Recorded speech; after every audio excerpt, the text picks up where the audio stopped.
Bonjour à tous, alors aujourd'hui nous voici donc avec le corrigé de l'exercice de géométrie dans l'espace du bac SPE Maths du 11 mai 2022, donc c'était le sujet 1 en métropole.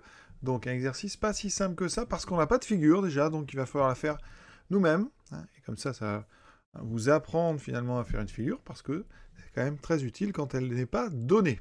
Et faire une figure qu'on peut bien interpréter, eh bien c'est un outil essentiel dans ces exercices-là. Alors le début est assez classique, il ne faut pas se perdre dans les différents points. Et il y a une petite partie quand même ici, 3, 3B, 3C, et même une dernière question qui peut poser de légers problèmes parce que justement, on n'a pas cette figure qui nous aide à nous raccrocher à l'exercice. Donc on est parti, on est dans un repère orthonormé, ça il n'y a pas de souci, et on considère un point A, et cette fois-ci on attaque direct, on nous donne une droite D avec une représentation de paramétrie, voilà. On admet que le point A n'appartient pas à la droite D. Alors je vous le montrerai quand même, parce qu'on est là pour travailler quand même. Donc on démarre tout de suite. Donc première chose, pourquoi est-ce qu'on peut admettre que A n'appartient pas à la droite D? Donc pour ça, eh bien, vous allez prendre le membre de droite des trois équations qui constituent la représentation paramétrique. Donc je les écris les trois. Et on va voir si c'est possible de trouver un paramètre qui vérifie ici moins 1, 1, 3. Alors on sait ici, puisqu'on nous dit que ça n'appartient pas, qu'on ne va pas réussir, mais on va regarder. Ça donne quoi? Donc ici, ça donnerait 2t égale moins 2. Donc moins t égale moins 1. 2t égale 1. Donc on a un problème parce qu'en haut, 2t vaut moins 2 et en bas, ça vaut 1. Donc vous voyez, effectivement, il n'y a pas de paramètre qui vous donnera le point A. Donc le point A n'appartient pas à droite. Alors, on va regarder, nous, sur GeoGebra, on est un petit peu avantagé parce que, effectivement, le jour de l'épreuve, personne n'avait la figure. Mais voilà ce que ça donne pour l'instant. Alors, pas grand-chose. Donc, un point et une droite. Pour l'instant, on ne va pas représenter ça sur la feuille parce qu'un point et une droite, ça ne nous aide pas beaucoup. Donc, première question. Et celle-là, elle est donnée vecteur, directeur de D. On regarde la représentation. On va chercher ce qu'il y a devant T. Donc, ici, c'est plus 2, moins 1, plus 2. Donc, il y a marqué données. Quand c'est marqué données, on ne justifie pas. Donc ici, U a pour coordonnées donc plus 2. On écrit 2, moins 1 et 2. D'accord?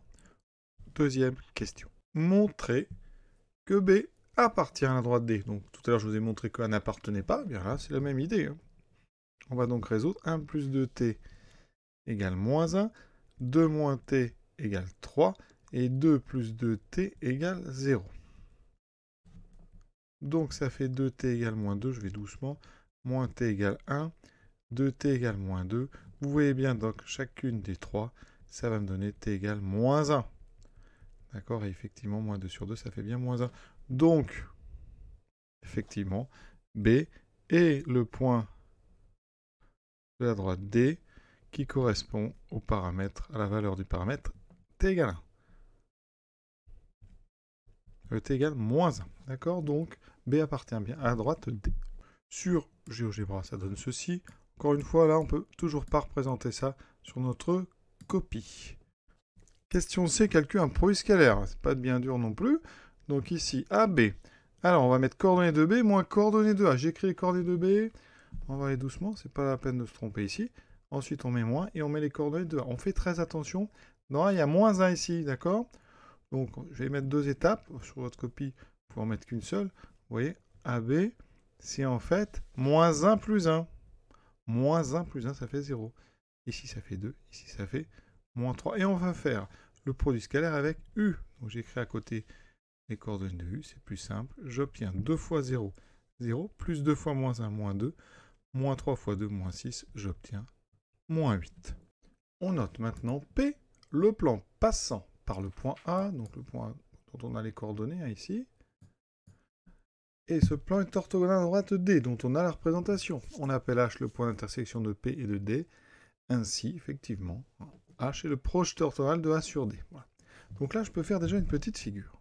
Alors, on va représenter tout ça. Parce que maintenant, on a un plan. Alors, le plan, en général, on fait ceci, avec à peu près cette ouverture-là. Et ici, en bas du plan, ici, on va mettre le nom. Là, je vais mettre le plan P. Ensuite, il passe par le point A. Donc, dans ce plan, j'ai le point A. Alors, je vais mettre une croix pour le point, mais ici, on va mettre la croix avec des traits qui sont parallèles aux deux côtés que j'ai tracés de ce plan. Ça n'existe pas des côtés d'un plan, c'est vraiment pour représenter, mais voilà. En faisant comme ça, on a un peu plus l'impression que le point A est dans le plan. Ensuite, ce plan, il est orthogonal à droite de D. Donc, ça veut dire que D, c'est une droite. Alors, ici, qui va ici, va être orthogonal au plan. D'accord? Ici, on appelle H le point d'intersection de P de la droite D. Donc ici, le point H, il est ici. D'accord? Et ainsi, on nous dit H est le projeteur orthogonal de A sur la droite D. Ça veut dire qu'ici, quand on va envoyer A sur H, ici, eh bien, la direction de H doit être orthogonale à la direction de D. Alors effectivement, puisque toute la droite D est orthogonale au plan, elle est donc orthogonale à la droite H. Donc on a effectivement, ici, la bonne direction. Donc on a ici une AH qui est bien orthogonale à la droite D. Donc H, eh bien, c'est bien un projeté orthogonal. Ensuite, tout à l'heure, on a montré que D appartenait à la droite D, point B. Donc je le mets quelque part ici. Il est peut-être dessous. Voilà. C'est pour un petit peu visualiser notre situation. Maintenant, on s'attaque à l'équation cartésienne. Voilà, on vous dit, montrez que ce plan P a pour équation cartésienne 2x moins y plus 2z moins 3 égale 0. Alors là, c'est assez facile, donc on va faire comme si on ne nous avait pas donné l'équation. On dit P et D sont orthogonaux. Donc U, le vecteur, enfin U, je vais pas mettre le vecteur, c'est le vecteur qu'on nous a donné, mais U, hein, un vecteur donc directeur de D est donc normal à P. Ça veut dire que eh bien, vous pouvez, alors les coordonnées de U, j'aurais dû les réécrire, elles sont importantes, c'est 2, moins 1, 2. Eh bien, ici, ça veut dire que donc, le plan P admet une équation cartésienne sous la forme, ou admet carrément une équation cartésienne, ce sera plus court.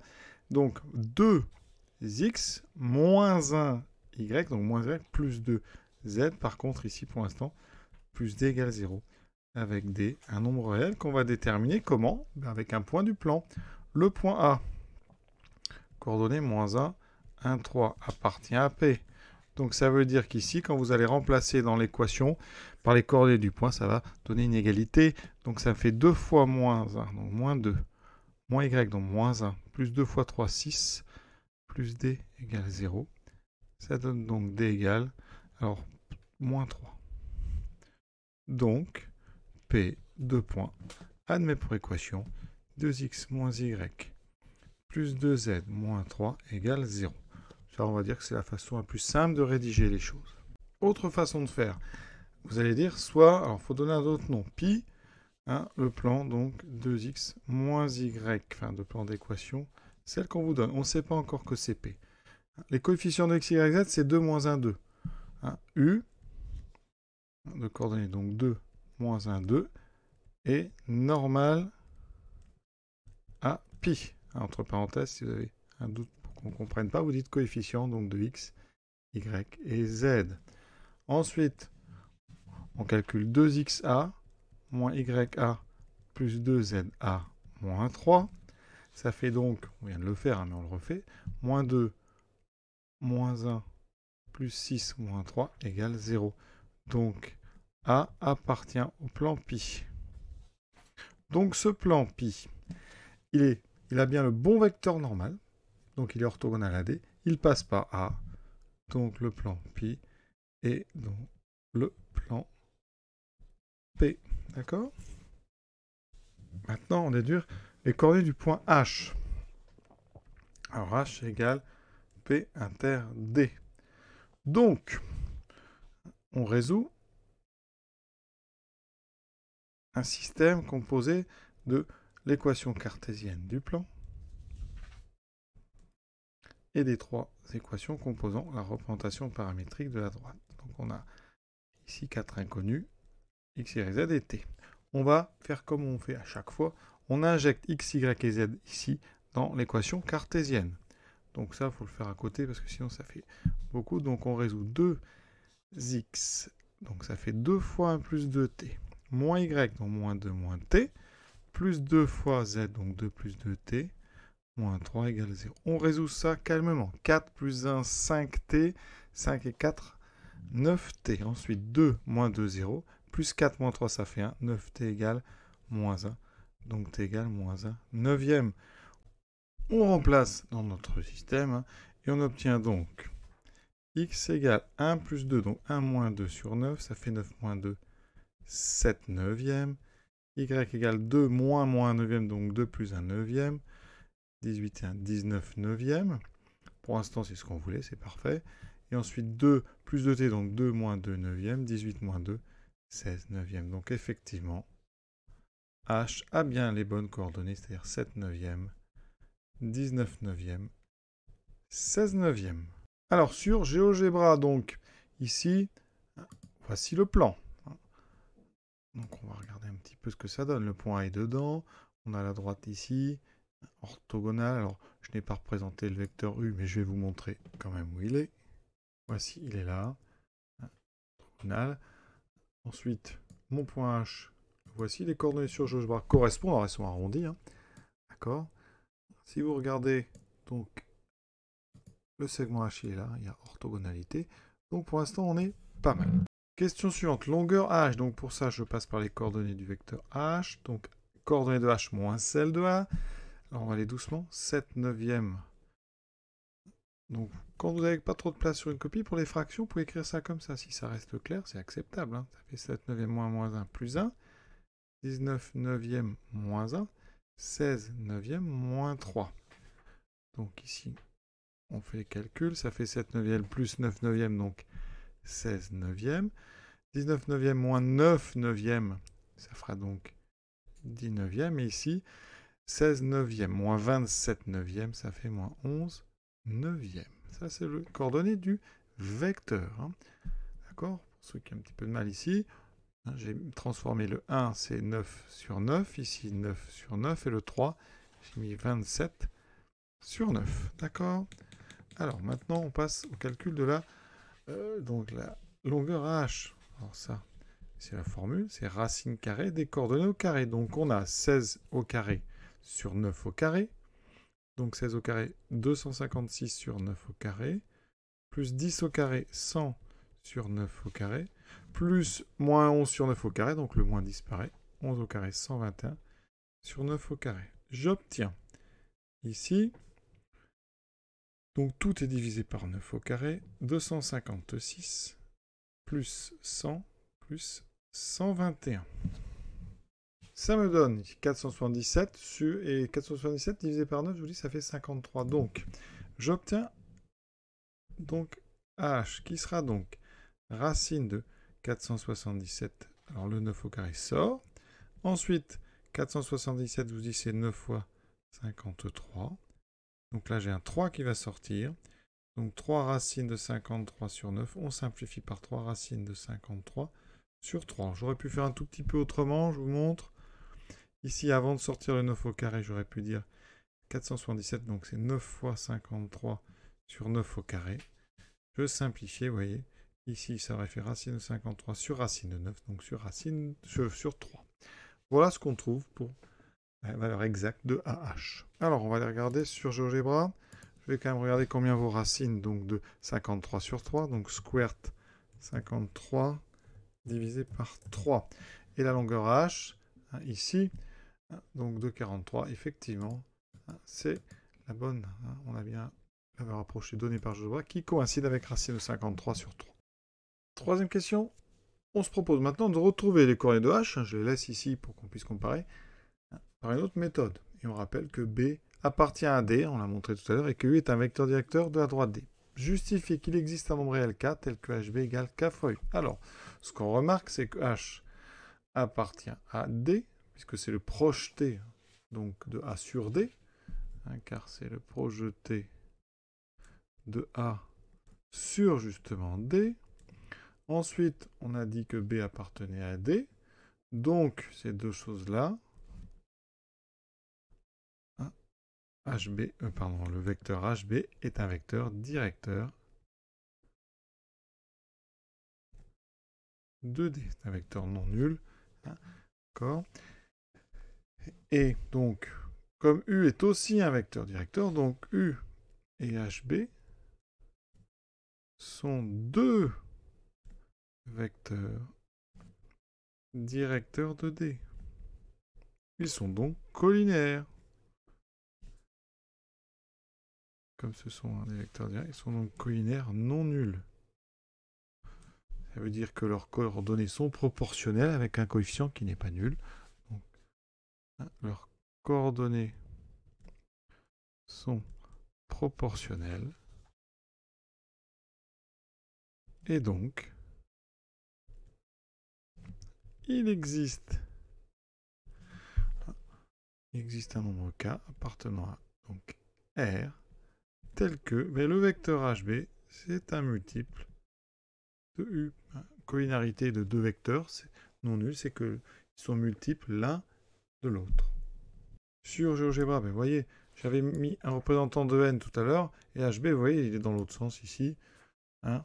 Donc d'ailleurs, en regardant comme ça, HB est à peu près l'opposé de U. On va voir ça un petit peu plus tard. On va voir quel est le rapport entre deux, mais c'est pas loin de 1. On voit en termes de normes ici, ça se ressemble beaucoup. Donc, le but maintenant, c'est de trouver le coefficient entre HB et U. Et on vous demande de montrer que c'est AB scalaire U, donc on va revenir à AB scalaire U qu'on a calculé tout à l'heure, sur la norme de U au carré. Je rappelle que le 2 bar U carré, c'est norme de U quand on a 2 barres, donc d'accord, c'est la longueur du déplacement qu'occasionne la translation de vecteur U, donc norme de U au carré. Alors comment on fait ça? On va regarder le dessin, on va voir, c'est plus simple qu'il paraît. Il y a deux méthodes.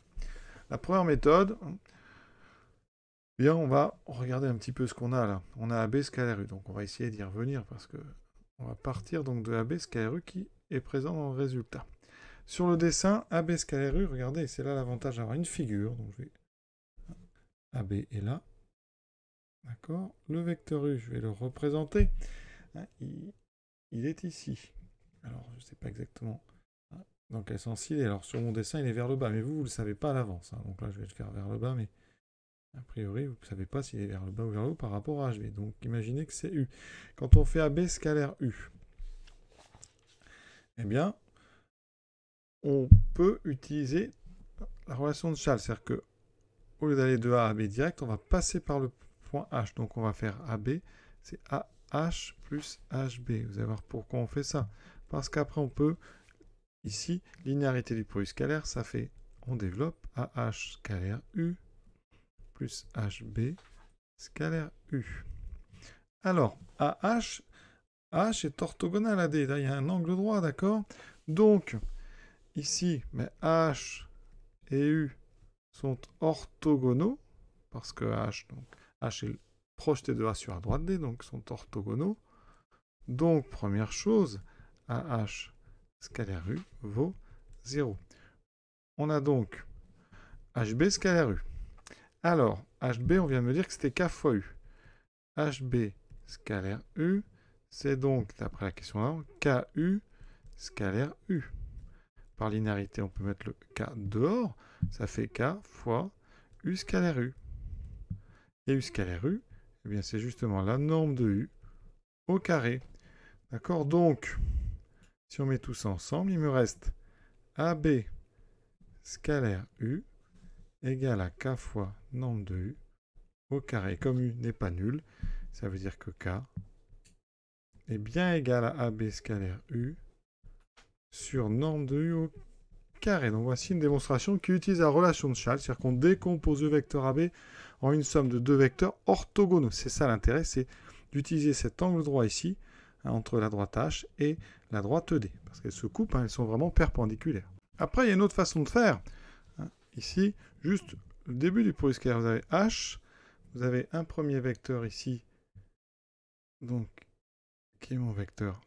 Donc ici j'ai AGB, donc ça c'est le vecteur AB.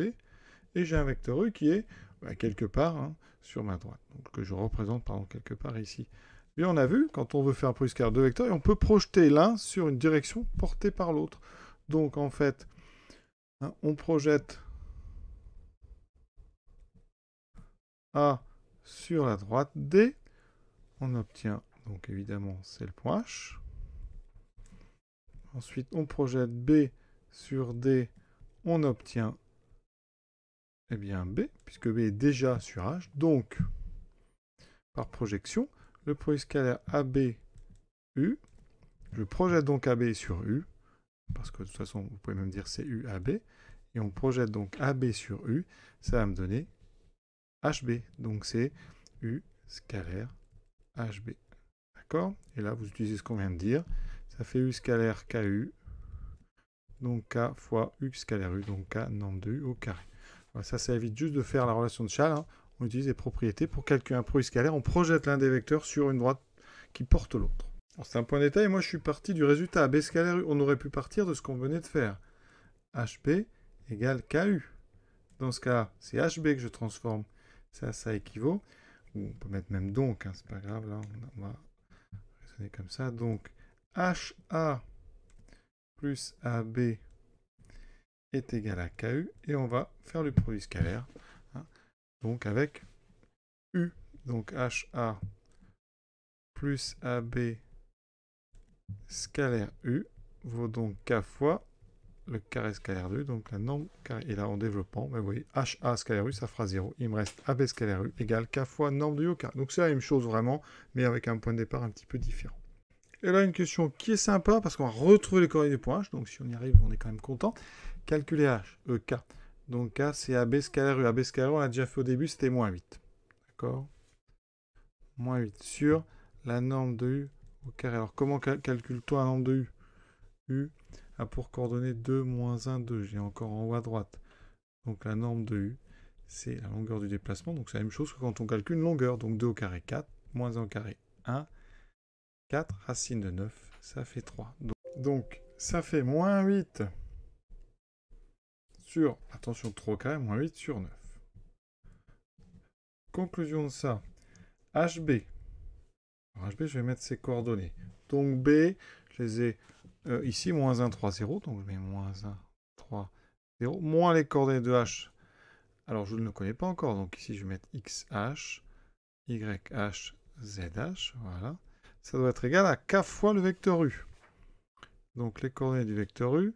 Donc K fois, alors attention, c'est donc moins 8 neuvième multiplié donc par le vecteur de coordonnées 2, moins 1, 2. On va transformer ça sous forme d'un système. On regarde les coordonnées, donc l'abscisse d'abord. Moins 1 moins XH doit être égal à moins 8 neuvième fois 2. On multiplie un tout U par moins 8 neuvième. Donc ça fait moins 16 sur 9. Ensuite, 3 moins YH égale moins 8 neuvième fois moins 1, 8 neuvième. Et la dernière, moins ZH égale moins 8 neuvième fois 2, donc moins 16 neuvième. Donc, eh bien ça équivaut à avoir. Alors, on va laisser d'abord moins ici. Donc, moins 16 neuvième plus 1, ça fait moins 16 plus 9. Ça fait moins 7 neuvième. Ça tombe bien parce que comme il y a le moins, on va arriver après à 7 neuvième. Ensuite, moins YH vaut 8 neuvième moins 3. Ça fait 8 neuvième moins 27 neuvième. 8 moins 27, ça fait donc ici moins 19. Donc moins 19 sur 9. Et moins ZH égale moins 16 sur 9. On va donc obtenir les coordonnées.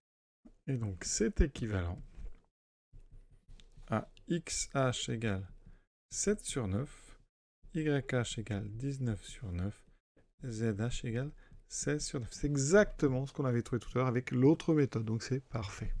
Et en général, là, on est quand même très content quand c'est une épreuve du bac. Pour revenir à GeoGebra, tout à l'heure, je vous avais dit que eh bien, HB et U avaient une norme qui est quand même comparable. Effectivement, le coefficient entre eux, c'est moins 8 sur 9. Donc on est tout près de moins 1, donc à peu près la même norme, mais dans un sens différent. Vous voyez, effectivement, HB est dans un sens contraire du vecteur U. Et maintenant, on arrive à la question 4. Une question difficile parce qu'on n'a pas la figure. Si vous avez réussi à en faire une belle, ça peut aller, mais c'est difficile. On considère un point C appartenant au plan P. On ne sait pas où il est. Il est dans le plan P. Et ce point, il est tel que le volume de ABCH. Alors, je vais être obligé de le placer. Donc, je vais en mettre un quelque part. Donc, je vais le mettre sur le plan. Donc, imaginez, je le mets ici. Donc, c'est avec la croix toujours qui donne l'impression qu'on est dans notre plan P. D'accord? Et je vais représenter cette pyramide. Donc, ici, on a notre triangle ACH qui est, en fait, donc, lui, il est dans le plan P, et le dernier sommet, c'est B. Donc votre tétraèdre, il est ici. Donc une pyramide à base triangulaire. Et on vous parle du volume. Alors qu'est-ce qu'on sait? Que le volume donc de cette pyramide ABCH, de ce tétraèdre, c'est 8 sur 9. On veut calculer, nous, l'aire du triangle, ici ACH. Donc pour calculer le volume, on sait que c'est 1/3 de la base. Donc base fois hauteur. Alors, évidemment, il faut une base et trouver la hauteur qui correspond. Donc il faut chercher dans le texte quelle est la hauteur qui correspond à la base ACH. Et c'est là qu'on va rédiger un tout petit peu. La droite HB, elle est orthogonale à la face donc ACH. D'accord? Donc je vais même mettre le plan. B est un sommet. Donc c'est le sommet opposé donc à la face ACH. D'accord? Et même c'est pas un sommet, c'est le sommet. D'accord? Conclusion, comme H, eh bien c'est un H est un donc sommet du triangle ACH, d'accord? Eh bien conséquence, eh bien donc BH, cette longueur c'est la hauteur correspondant à ACH, d'accord? Donc le volume de votre pyramide ABCH, vous pouvez le calculer en utilisant 1/3 de l'aire de la base, donc ACH, fois la hauteur qui correspond, qui est donc BH. Alors ça tombe bien, parce que BH, eh bien, on le connaît. Ou du moins, on sait vite le calculer, parce qu'on a B. Donc B, coordonnées, c'est -1, 3, 0. H, c'est encore écrit ici. Donc 7 sur 9, 19 sur 9, 16 sur 9. Alors, il y a un petit peu de calcul quand même. Donc je vais calculer alors BH ou HB. On va faire HB.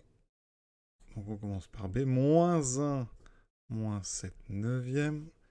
On va doucement. 3 -19 neuvième. Et ici donc 0, -16 neuvième. Donc HB a pour coordonnées -9, -7, -16 sur 9. 27 -19.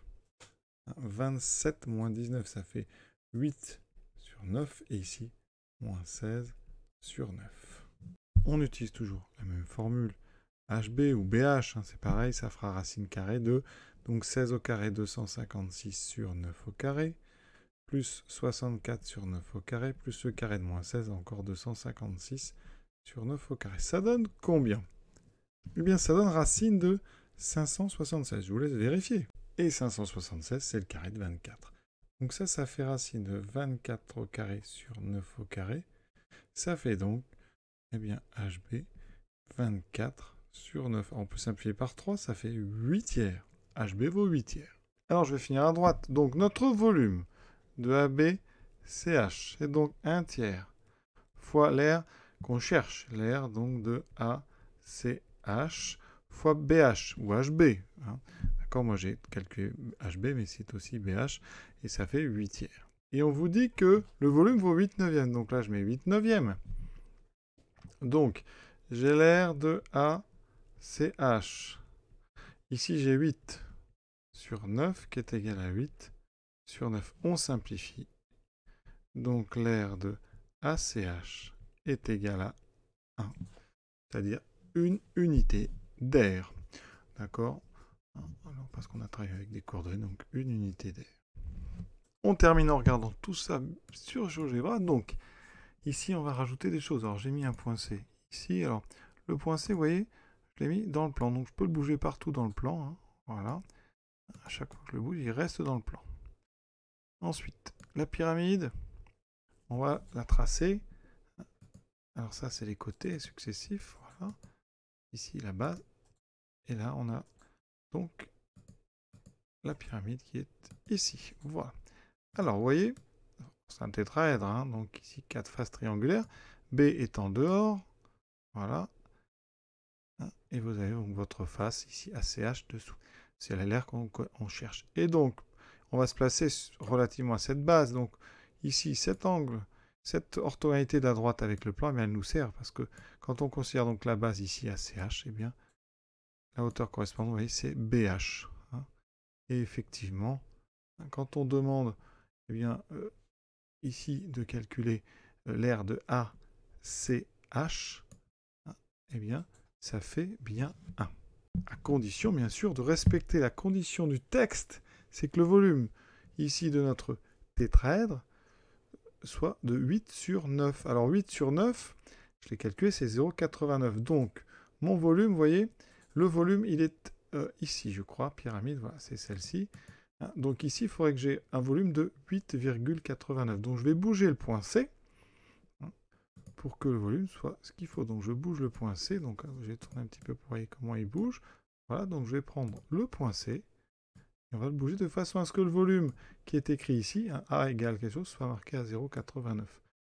Donc il faut que je rapproche. Alors je vais essayer d'être, je ne suis pas sûr d'arriver pile à 0,89. Voilà, on va le mettre à peu près. Et vous voyez que dans ces cas-là, eh bien, l'aire de ACH qui est ici, hein, stockée là, elle vaut 1,01. Donc, je n'ai pas réussi à mettre ici 0,89. Alors, peut-être qu'en grossissant, je vais arriver un petit peu si je bouge. 99, et c'est pas évident. Hein, parce que... Donc, on va rester comme ça à 0,88. Vous voyez, l'aire est de 0,99. Donc, on comprend effectivement que quand on est à 0,89, intuitivement, on peut conjecturer que l'aire, c'est 1. Voilà. Donc l'exercice est terminé, l'exercice pas si simple que ça, hein, parce qu'on n'avait pas la figure. Donc, vous voyez, il faut être capable de faire une figure claire qui vous permette vous-même eh bien, d'arriver à comprendre. Hein, l'idée, c'est quand même qu'ici, on projette un point A sur une droite. Souvent, on projette un point sur un plan. Là, l'exercice est un petit peu plus original, puisqu'on projette un point sur une droite. Et les calculs, hein, il y a quand même pas mal de fractions. Donc, il ne faut pas se tromper dans les calculs. Voilà. Je vous souhaite une bonne fin de journée à tous et à très bientôt.